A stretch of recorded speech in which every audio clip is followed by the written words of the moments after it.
आज की इस वीडियो में हम निष्ठा ऑनलाइन प्रशिक्षण के मॉड्यूल 10 सामाजिक विज्ञान का शिक्षण शास्त्र की मेन प्रश्नोत्तरी को सॉल्व करेंगे।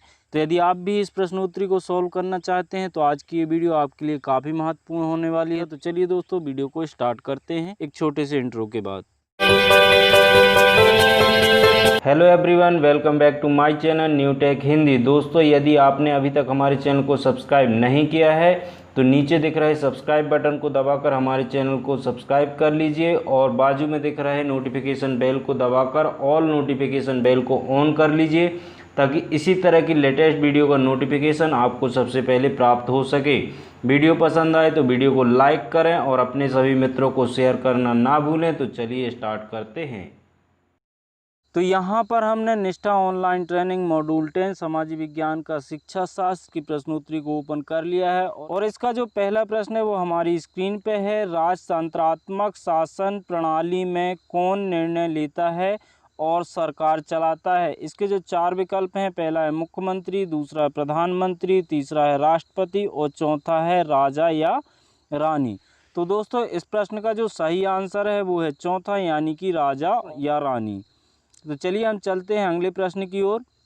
सामाजिक विज्ञान या सामाजिक अध्ययन वर्ग में मॉक संसद का संचालन करने का मुख्य कारण क्या है? पहला विकल्प है कक्षा में छात्रों के व्यवहार का आकलन करने के लिए, दूसरा है स्कूल के लिए धन जुटाने के लिए, तीसरा है राजनीति विज्ञान की अवधारणा को याद रखना और चौथा है राजनीतिक संस्थाओं के कामकाज की कुछ समझ विकसित करना। तो दोस्तों, इस प्रश्न का जो सही आंसर है वो है चौथा, यानी राजनीतिक संस्थाओं के कामकाज की कुछ समझ विकसित करना।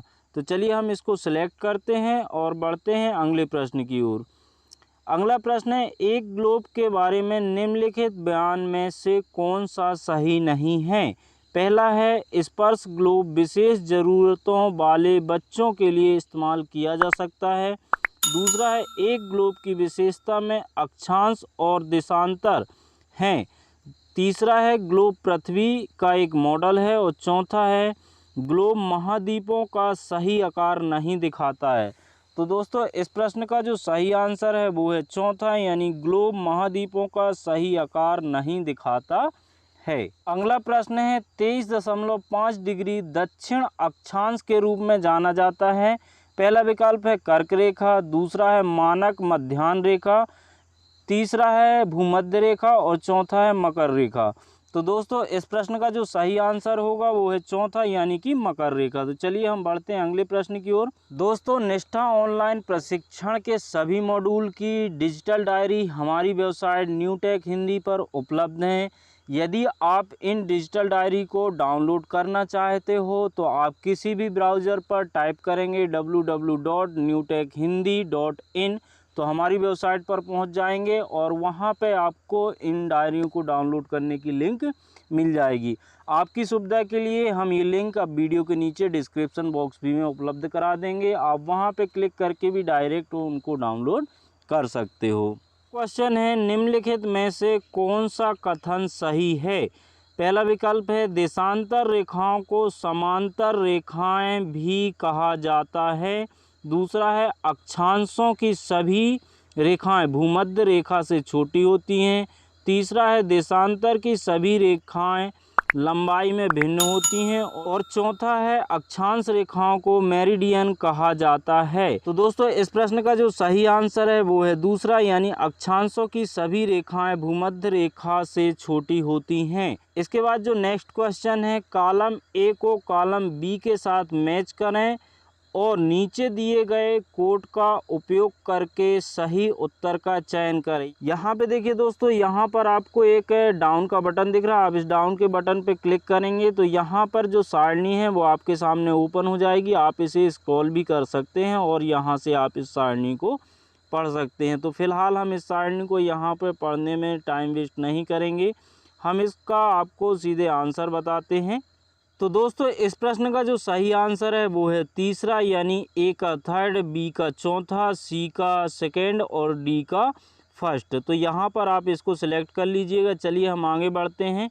इसके बाद जो नेक्स्ट क्वेश्चन है साहित्यिक स्रोत हैं। पहला विकल्प है पत्थर के औजार, मिट्टी के बर्तन, जले हुए अनाज, दूसरा है ग्लोब, नक्शे, जानवरों की हड्डियाँ। तीसरा है इमारतों, गड्ढे में बने घर, सिक्का।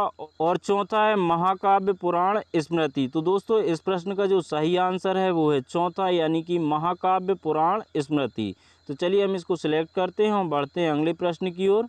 दोस्तों निष्ठा ऑनलाइन ट्रेनिंग मॉड्यूल 10 की गतिविधि 2 गतिविधि 4 की प्रश्नोत्तरी की वीडियो हमारे चैनल पर पहले से उपलब्ध है। यदि आपने वो वीडियो अभी तक नहीं देखी तो आप उस वीडियो को देख के गतिविधि 2 गतिविधि 4 को सॉल्व कर सकते हैं।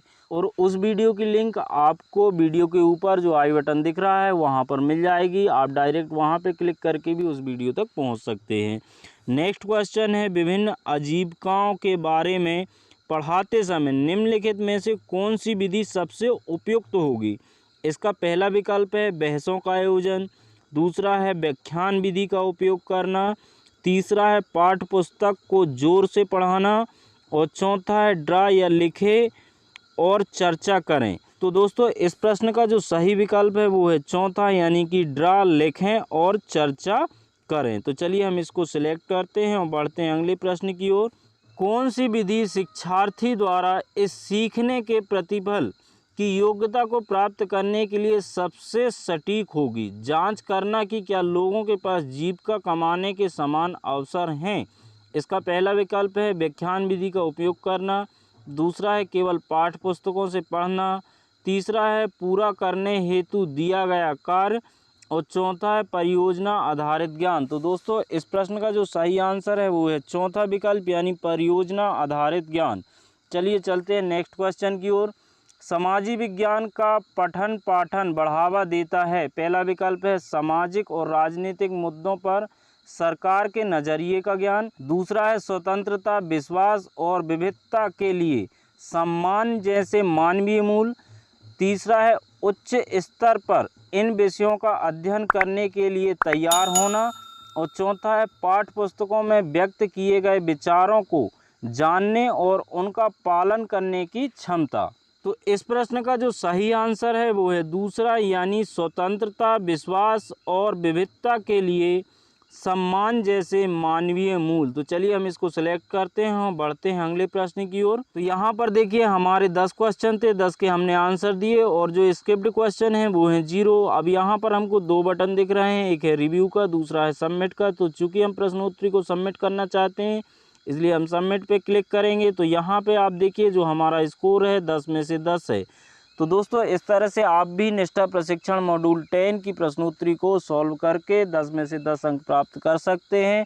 आई होप कि ये वीडियो आपको काफ़ी पसंद आया होगा। पसंद आया हो तो प्लीज़ लाइक करें, अपने सभी मित्रों को शेयर करें और चैनल को अभी तक सब्सक्राइब नहीं किया है तो प्लीज़ हमारे चैनल को सब्सक्राइब करके बेल आइकन को ज़रूर ऑन कर लें ताकि इसी तरह की लेटेस्ट वीडियो का नोटिफिकेशन आपको सबसे पहले प्राप्त हो सके। Thanks for watching, take care, bye bye.